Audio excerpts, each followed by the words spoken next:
Especialista en aire acondicionado y calefacción, todas las marcas, todos los productos y sus repuestos con la mejor financiación. Isaías Goldman, el especialista. Bulnes, esquina Pringles, teléfono 589-0033.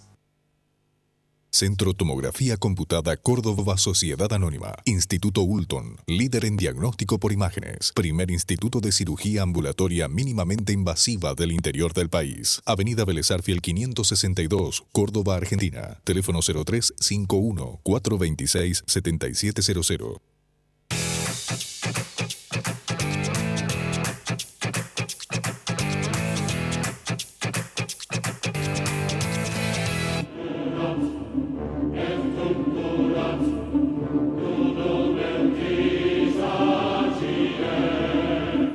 Bienvenidos a Palabra de Honor, programa de política, economía y temas de actualidad, Canal C, martes 23 horas, miércoles 17 horas y otras repeticiones. Hoy tenemos el programa completo para un tema, pero antes de entrevistar a mi entrevistado, valga la redundancia, quiero decirle dos cosas a Rafael Velasco. Bienvenido, querido Rafael. Buenas tardes, Eduardo. Muchas gracias. Muchísimas gracias por invitarme. Nosotros hemos tenido muy buenos profesores en el Colegio Taborén. El mejor profesor del colegio, no lo digo yo, lo dice toda mi camada por lo menos, fue Jorge Velasco. Mi padre. Fue un profesor extraordinario, muy estricto y riguroso, pero nunca exigía nada que no lo hubiera explicado a todos antes. Nunca puso una amonestación porque eran tan interesantes las clases que la gente no hacía lío sino que escuchaba. Tu papá, que Dios se lo ha llevado hace pocas semanas, así que te quiero dar un abrazo verbal. Bueno, muchísimas gracias, Eduardo. Y es verdad, así era mi padre. Mi padre era un hombre exigente, cariñoso, pero muy exigente, y es cierto. Y el otro tema que quiero hablar contigo es recordar una frase que dijo mi madre hace 40 años.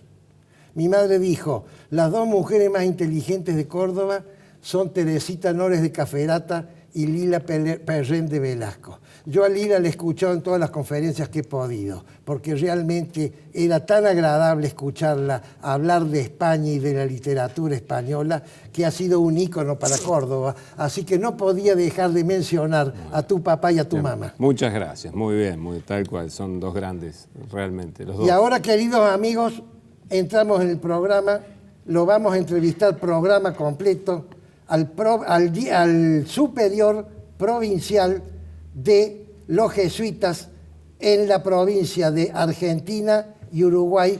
Bienvenido, padre Rafael Velasco, SJ. Nuevamente, muchas gracias, Eduardo. Muchísimas gracias por la invitación aquí al programa. Gracias. Lo primero, yo te voy a tratar de usted porque ahora sos el provincial. Bueno, podés tratarme de vos, no hay problema. Lo primero que le quiero preguntar, padre provincial, es que haga una breve explicación de qué es la Compañía de Jesús. Bien, la Compañía de Jesús es una orden religiosa dentro de la Iglesia Católica que surge en 1540 en realidad del proceso espiritual de Ignacio de Loyola y 9 compañeros más, que eran compañeros universitarios. Son un grupo de sacerdotes que estudian en la Universidad de París y que deciden finalmente ponerse a las órdenes del Papa para ser enviados a las misiones, ¿no? Es decir, es una orden que surge con un deseo misionero de ser enviado allí donde otros no estén, ¿no? Contrarreforma protestante. En el momento de la Reforma Protestante, siempre se le asoció a la Contrarreforma a la Compañía, porque, digamos, en el momento en que surge Lutero con una serie de protestas, ¿no? De ahí salen los protestantes, que eran bastante legítimas, digámoslo, pero lo hace, claro, rompiendo con la Iglesia, ¿no? Ignacio, viendo la corrupción de la Iglesia del momento, decide reformarla desde dentro y decide reformarla desde otro camino. Claro, en esa época se convoca el Concilio de Trento, los primeros jesuitas eran personas, se definían a sí mismos como sacerdotes doctos y pobres, o pobres y doctos, ¿no? Vivían en suma pobreza y a su vez habían estudiado en la mejor universidad de Europa, que era la Universidad de París, y entonces van al Concilio de Trento. En el Concilio de Trento tiene una destacada actuación. Claro, el Concilio de Trento fue el Concilio de la Contrarreforma.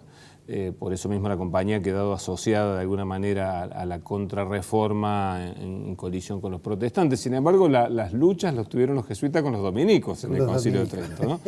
Pero bueno, por eso se la asocia a la compañía con la contrarreforma, y porque los jesuitas tenemos un voto especial de obediencia al Papa. Y un voto directo, digamos. Claro, de obediencia, que es lo que llamamos el cuarto voto, los jesuitas. Y eso, claro, en un momento donde el Lutero rompe con el Papa, Ignacio dice, no, nos vamos a adherir más fuertemente a la figura del Papa, a pesar de que, claro, por lo que el Papa representaba, porque la verdad que la persona del Papa no era muy recomendable. Bien, padre, tengo que seguir porque quiero tratar muchos temas. Quiero que le explique a la audiencia, por favor, qué significa el superior provincial jesuita de la provincia de Argentina y Uruguay. Bien, nosotros los jesuitas nos organizamos de una manera bastante verticalista, vamos a decir. La compañía se divide en regiones en todo el mundo, que se les llama provincias, ¿no? A cada región se le encomienda al cuidado de un jesuita, que sería el provincial. Ese es el cargo que tengo yo. Todas las regiones respondemos al superior general de la compañía, el padre general.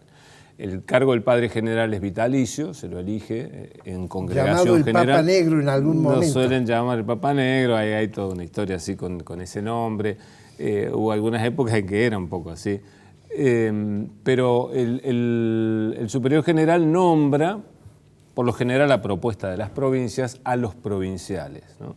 El provincial es un cargo de guiar, cuidar, liderar esa porción que a uno le toca, en este caso Argentina y Uruguay, a nivel apostólico, acompañando la tarea de los jesuitas, las obras de los jesuitas. Es un cargo además que tiene una duración, gracias a Dios, son 6 años, o sea que tiene un principio y un final. Y en el fondo es que nosotros los jesuitas nos definimos como compañeros de Jesús, ¿no? La compañía de Jesús significa que somos compañeros de Jesús y somos compañeros entre nosotros. Entonces, bueno, a mí me toca como compañero de mis compañeros en este tramo del camino liderar, ¿no? Y ayudar a orientar y a impulsar y a alentar a los compañeros y el trabajo que tenemos los jesuitas en Argentina y en Uruguay, como le ha tocado a otros antes, como le tocará a otros después. Bien, el padre Rafael Velasco ha sido rector del Colegio Salvador, sí. Ha sido rector de la Universidad Católica de Córdoba, luego pidió una parroquia, he trabajado es decir, exactamente, que día sí. es el contacto pastoral, Sí. y ahora lo nombran, digamos, es el número 2 de los jesuitas en estos pagos. En realidad sí, yo, como bien dices, me ha tocado estar vinculado a la educación, primero en el Colegio del Salvador en Buenos Aires, luego en la Universidad Católica de Córdoba durante 10 años, 8 fui rector y otros 2 años vicerrector de medio. Y yo siempre he tenido como una sensibilidad bastante grande por el trabajo con los más pobres. He intentado ejercerlo en los otros cargos que me tocaron. Bien, ya vamos a hablar de eso. Bien. La Compañía de Jesús ha ejercido en Córdoba una influencia tan grande que la bandera de Córdoba tiene en el centro el sol jesuítico. Sí, es verdad. Yo le he pedido a mi productor, las imágenes de hoy están todas vinculadas a la manzana jesuítica, a Santa Catalina, Alta Gracia y algo de alguna otra, de las otras, San Isidro y quizás las Mercedes. No vamos a hablar mucho de la compañía en Córdoba porque ya es conocido. Quiero entrar en los temas álgidos, padre, Muy porque bien. tengo que aprovecharlo a usted. Y son los que a la audiencia le gustan. Bueno, finalmente. que es una persona que tiene las dos partes, tiene la parte intelectual y la parte pastoral. Bien, a ver. Entonces, entré más en los temas. Vamos a los temas. Primer tema. Usted está, como bien lo ha mencionado recién, muy orientado el sector más pobre de la Iglesia. ¿Podría explicarme a mí y a la audiencia el significado de una frase del Papa Francisco que no es fácil de entender? Quiero una iglesia pobre para los pobres. Ah, bien. Que fue una iglesia, una frase inaugural de su pontificado, porque fue al poquísimo Yo tiempo. dije, Dios cuando buscó un patriarca para el pueblo hebreo, lo buscó a Abraham, que era un hombre rico. Y este papa quiere una iglesia pobre. Claro, muy bien, está buena la pregunta. Mire, en realidad, claro, bueno, Abraham es Abraham y después, claro, pasó mucha agua bajo el puente después de Abraham, ¿no? Jesús, de hecho, nace muy pobre en un pesebre, ¿no? Muere pobre, muere rodeado de ladrones y bandidos, ¿no? Los que lo siguen son justamente un puñado de gente muy pobre también. Pedro, el primer papa, no vivía en el Vaticano precisamente. Y Jesús es muy claro cuando dice las bienaventuranzas, ¿no? Dice felices los pobres. Jesús habla de que en el fondo la pobreza no solo como una cuestión material, sino como un modo de vida y de relación con las cosas y con Dios y con las personas. Es como el centro del anuncio. Cuando Jesús va a la sinagoga de Nazaret, ¿no? y viene y dice, capítulo 4 de Lucas, ¿cuál es su misión? Él dice, cita a Isaías y dice, el Espíritu del Señor está sobre mí porque Él me ha ungido para enviar la buena noticia a los pobres. Es lo primero que dice. La libertad a los cautivos, la vista a los ciegos y el año de gracia del Señor. Es decir, que hay un tema del Evangelio, no del Papa Francisco. Si usted escarba también la doctrina social de la Iglesia, va a ver que la doctrina social de la Iglesia va por el mismo lado. Es decir, que no es que Francisco lo que tiene es que tiene frases bien marketineras, pero no es que está diciendo algo que no tiene nada que ver con la doctrina de la Iglesia desde siempre, ¿no?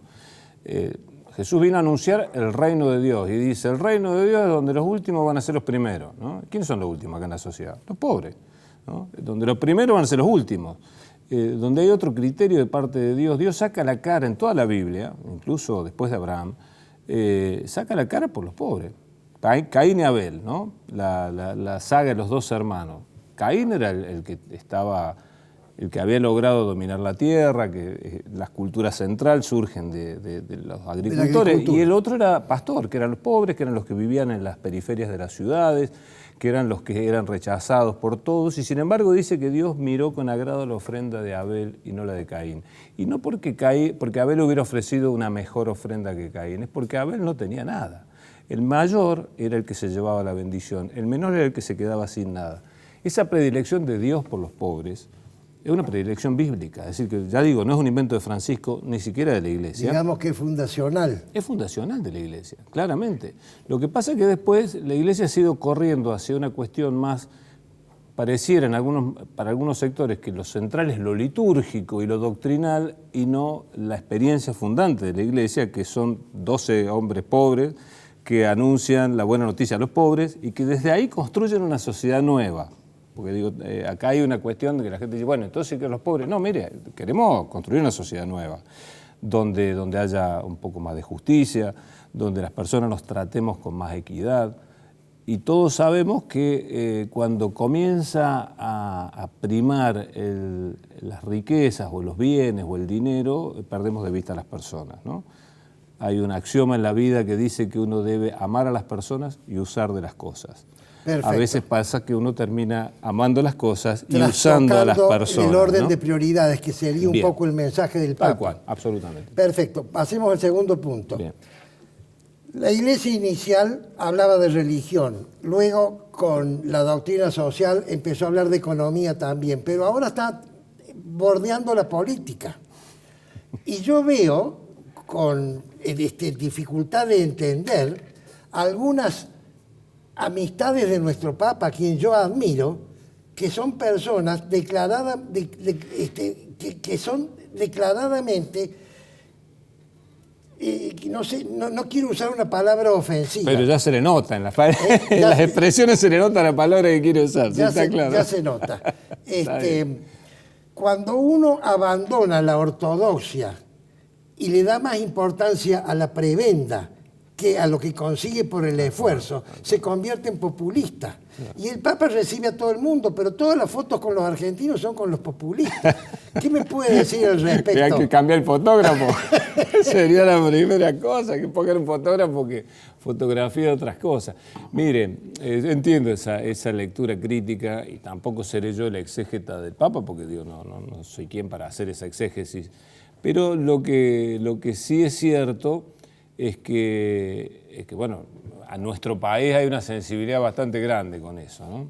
Yo antes de dar la respuesta quisiera citar una frase de un teólogo protestante, católico que se llama Juan Bautista Metz.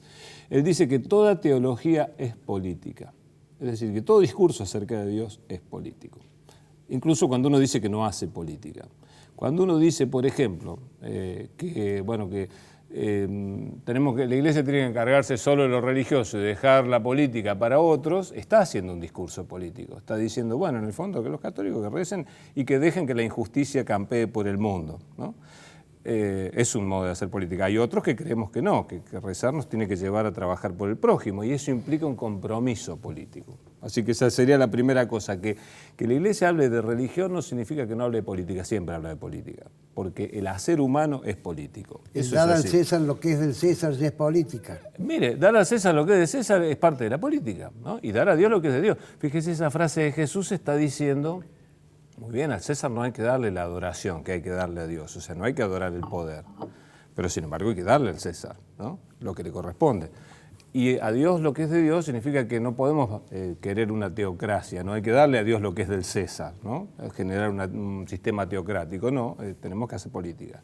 Ahora, ¿con quiénes se fotografía el Papa? Que es la cuestión y la preocupación de muchos argentinos. Yo, mire, no sé qué decirle, la verdad. Lo que sí sé es que ciertamente mucha gente se escandaliza de eso como se escandalizaban los fariseos en la época de Jesús. Decía, ¿por qué come con estos tipos? ¿Por qué anda con estos borrachos, con estos publicanos, pecadores? Y bueno, y Jesús dice, ¿quién necesita el médico? ¿Los sanos o los enfermos? ¿No? Y yo vine para los enfermos, no para los sanos, ¿no? A mí me resuena un poco eso cuando lo veo a Francisco hacer esas cosas, ¿no? Tal vez habría que mirarlo un poco desde esa perspectiva, no solo desde la perspectiva de la política partidaria, ¿no? Que es tan cara para nosotros los argentinos y nos gusta mucho a nosotros tratar de meter al Papa en nuestro lugar, ¿no? En el lugar nuestro. Nos gusta.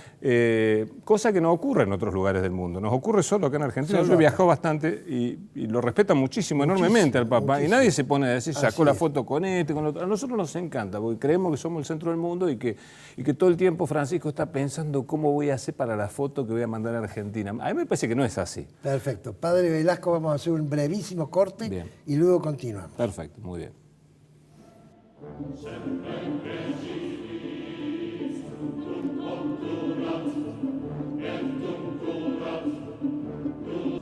Isaías Goldman, el especialista en aire acondicionado y calefacción. Todas las marcas, todos los productos y sus repuestos con la mejor financiación. Isaías Goldman, el especialista. Bulnes, esquina Pringles, teléfono 589-0033.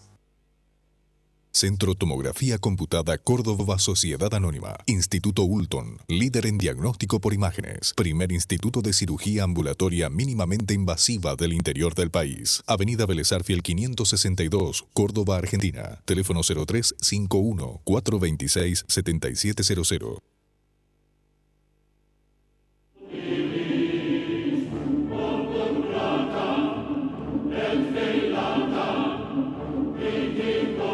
Continuamos la entrevista, programa completo, al padre Rafael Velasco, superior provincial de los jesuitas en la Argentina y en Uruguay. Pasamos a otra pregunta, padre Rafael. Vamos. La corrupción. El Papa, los primeros meses de su no sé si reinado está bien dicho o no. Antes se usaba así, pontificado sería la palabra, ¿no? Es pontífice. Dijo que la corrupción es tan grave que ni siquiera merece perdón porque no hay propósito de enmienda. Sin embargo, grupos importantes de religiosos o sacerdotes argentinos tienen relación con gente que por lo menos la justicia dice que está vinculada a la corrupción, y no por persecución política, sino por pruebas del Código Penal. ¿Qué nos puede decir al respecto, padre, si me permite que le haga la pregunta? Absoluta, le permito toda la vida. Mire, tiene razón el Papa al decir que la corrupción no tiene perdón porque ese dinero que se sustrae del erario público es para salud, para educación, sobre todo de los sectores que no tienen acceso privadamente a eso, ¿no? O sea que en eso estamos totalmente de acuerdo. Los vínculos de otros sectores con sectores de corrupción o sectores vinculados a la corrupción, sí, yo la verdad que no puedo explicarlo. ¿Qué quiere que le diga? O sea, no podría hacer una exégesis de eso porque en un punto uno puede decir, bueno, sí, esta gente, los sacerdotes o los sectores de la iglesia que se arriman a ellos, lo hacen con intención buena, es decir, con intención de que esas personas puedan escuchar el mensaje del Evangelio e intentar que cambien, ¿no? Y no como para bendecir un hecho corrupto, ¿no? Por un lado, digo, si usted me preguntara a mí cuál sería el espíritu con el que yo lo haría, ese, ¿no? Es decir, arrimarme a estas personas como sacerdote intentando justamente tocar el corazón para que las cosas cambien, ¿no? A mí me llama mucho la atención que siempre la mirada está puesta sobre un determinado sector y no sobre la corrupción que generan otros sectores, ¿no? La deuda externa es un acto de corrupción enorme, ¿no? Hay otros actos de corrupción, de prebendas entre amigos y entre empresarios amigos que finalmente generan lo mismo, pero nadie se queja de que alguien vaya a cenar con los empresarios, con sacerdotes o que haya grupos que trabajen con los empresarios. Eso parece que es lo más normal del mundo, ¿no? Sí, yo creo que también hay como una cierta mirada sesgada respecto de este tema, ¿no? Como si la corrupción solo estuviera vinculada a un determinado sector con el que no se puede estar porque son corruptos, ¿no? Otra vez lo mismo, donde uno parece que se mancha. Jesús entraba y limpiaba cuando se acercaba a esos sectores, no es que tenía miedo de mancharse, ¿no? Como con los leprosos en la época de Jesús pasaba que nadie los tocaba porque decía, voy a quedar yo impuro. Y Jesús iba y los tocaba porque dice, voy a tratar de sanarlo. Esa es la dinámica que alienta el cristianismo desde el principio, ¿no? No decir, no, con esta gente yo no me voy a juntar, sino, bueno, con esta gente vamos a tratar de ver cómo podemos ayudar a otros y ver si los ayudamos a ellos, ¿no? Perfecto. Entramos a la pregunta. Yo siempre tengo una pregunta que es una pregunta que incomoda al entrevistado. Pero no lo hago para incomodar, sino que lo hago para darle al programa más interés. Muy bien. Que es la pedofilia. Sí, tal cual. La pedofilia hoy hay información que la pedofilia es una cosa mucho más importante de lo que se creía. El Papa fue muy severo. El primer día de asumir fue a Santa María Maggiore, vino el cardenal de Boston, dijo, no lo quiero ver, que se vaya a un retiro. Sin embargo, la pregunta es la siguiente, padre. Sabemos que los pedófilos deben ser castigados y todo eso, por supuesto. Y así me lo ha dicho todos los altos funcionarios católicos que he entrevistado. Nuestro arzobispo dijo, deben ser inmediatamente castigados. Así me contestó.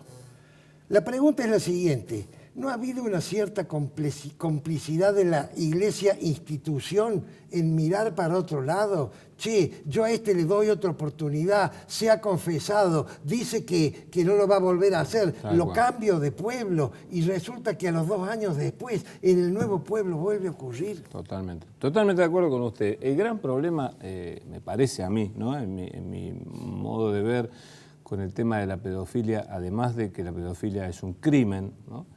Es el encubrimiento.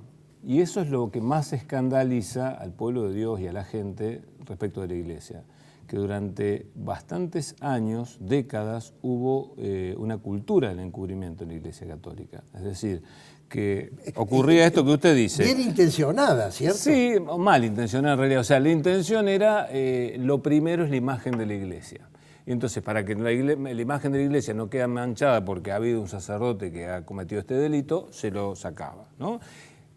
Hay una teología detrás también, que para esa gente y para esa jerarquía lo más importante es la imagen de la iglesia que las víctimas, ¿no? Bueno, gracias a Dios eso está cambiando. Yo no digo que ha cambiado porque hay un cambio cultural dentro de la iglesia que Francisco está impulsando muy fuertemente. El último motu propio establece incluso que uno tiene el deber de denunciar y que si en 90 días no se tramite esa denuncia, se puede denunciar por encubrimiento al obispo. Es decir, yo creo que el Papa que más ha hecho en la dirección correcta es claramente Francisco. Y digo, este camino implica un cambio cultural, poner primero a las víctimas antes que al victimario, ¿no? De proteger al victimario. Creo que el gran problema está en el encubrimiento, ¿no? Ahí me parece que es lo que está empezando a cambiar en la cultura de la Iglesia Católica. Perfecto. La siguiente pregunta, padre, es una pregunta conceptual. la feligresía no se ha separado del mandato del magisterio de la Iglesia. Le pongo dos ejemplos concretos. Los métodos anticonceptivos y la indisolubilidad del sacramento. Si yo tengo una institución donde un altísimo porcentaje de los socios, llamémosle así, no cumplen con alguno de los mandatos más importantes, quizás no deba revisar los mandatos. Bien, está buena también la observación. Mire, sí, hay un dicho que dice que la iglesia que no es que la iglesia se ha quedado sin fieles, sino que los fieles se han quedado sin iglesia, ¿no? Parece lo mismo, pero no es lo mismo. Sí, estamos en otros tiempos muy diferentes y también como iglesia debemos saber leer los signos de estos tiempos, ¿no? Uno puede quedar aferrado a una doctrina así, como si la doctrina fuera algo incambiable, inamovible, o puede decir, bueno, a ver, esa doctrina, ¿qué dice a la realidad de hoy, ¿no? ¿Cómo hoy podemos intentar que esa doctrina, que es la doctrina del Evangelio, se viva y se aplique en la realidad de hoy? Ahí también Francisco abre un camino interesante y él habla del discernimiento, que es algo que pone muy nerviosos a mucha gente, porque dice, bueno, ¿qué discernimiento? ¿Esto se puede, esto no se puede? Listo, ¿no? Esa es el único discernimiento posible. Francisco, por ejemplo, en Amoris Laetitia, que el capítulo 8 es un capítulo donde se genera toda la efervescencia, porque él dice, bueno, miren, es cierto, el matrimonio es indisoluble. Ahora, hay situaciones irregulares hoy en la Iglesia que hasta ahora se le impedía el acceso a la comunión, que deberían ser contempladas desde otro lugar, ¿no? Una mujer que ha sido golpeada por su marido, que ha sido recibida con sus hijos por otro hombre, que la quiere, que hace muchos años que están juntos, ¿de verdad no puede comulgar, ¿no? Pues si nosotros aplicamos el mandato frío de la ley, claro, nos dice no. Ahora, no hay un camino que se pueda hacer para que la persona pueda acceder al sacramento sin decir que el matrimonio no es indisoluble. Son dos cosas diferentes, claro. La indisolubilidad del matrimonio con el acceso al sacramento de la comunión. Con la cuestión de los métodos de control de natalidad pasa lo mismo, ¿no? Es decir, hay una legislación, la Humanae Vitae fue como el punto clave en el año 1968. El cardenal Martini dijo que la Humanae Vitae era la tragedia más grande de la Iglesia en los últimos 50 años. Tenía razón Martini. Donde, claro, se toma un criterio finalmente, ¿no? Que es un criterio naturalista para decir, bueno, cómo pueden ser las relaciones sexuales, ¿no? Yo creo que también ahí hay un punto donde la Iglesia tiene como que revisar desde el punto de vista del discernimiento, es decir, qué es lo posible en este momento para esta pareja, ¿no? Es decir, estando la ley. Y la otra cosa es que los curas deberíamos dejar de meternos en la cama de la gente, ¿no? Digo, me parece que esa es la otra historia, ¿no? Creo que nosotros tenemos que dejar de decirle a la gente qué puede o qué no puede hacer cuando uno dice, bueno, me parece que a veces ponemos como temas centrales cosas que Jesús no puso como tan centrales, ¿no? Y los temas que Jesús puso como temas principales nos parecen exactamente. Padre Rafael, me queda un minuto y quiero que usted termine diciendo cuál es la visión suya en su mandato como provincial. No, bueno, mi deseo como provincial es que los jesuitas en Argentina y en Uruguay caminemos por esta misma senda, una iglesia pobre para los pobres, que nos preocupemos por anunciar el Evangelio y ayudar a mostrar el camino de Dios a través de la experiencia como los ejercicios espirituales y el discernimiento espiritual, y que estemos comprometidos con los menos favorecidos para ayudar a generar una cultura nueva que se llama Reino de Dios, es decir, que estemos comprometidos desde ese lugar ayudando a que todos podamos encontrar a Dios y a trabajar por los demás, ¿no? Eso sería como lo que yo siento y creo que lo que mis compañeros jesuitas de Argentina y Uruguay también sienten y caminan en esa dirección. Padre Rafael Velasco, superior provincial, jesuita de la enorme provincia argentina-uruguaya, que ha tenido la gentileza de venir a mi programa, está muy pocos días en Córdoba. Muchísimas gracias por esta entrevista. Muchísimas gracias a usted, Eduardo, por la invitación y a todo el público una bendición. Es palabra de honor.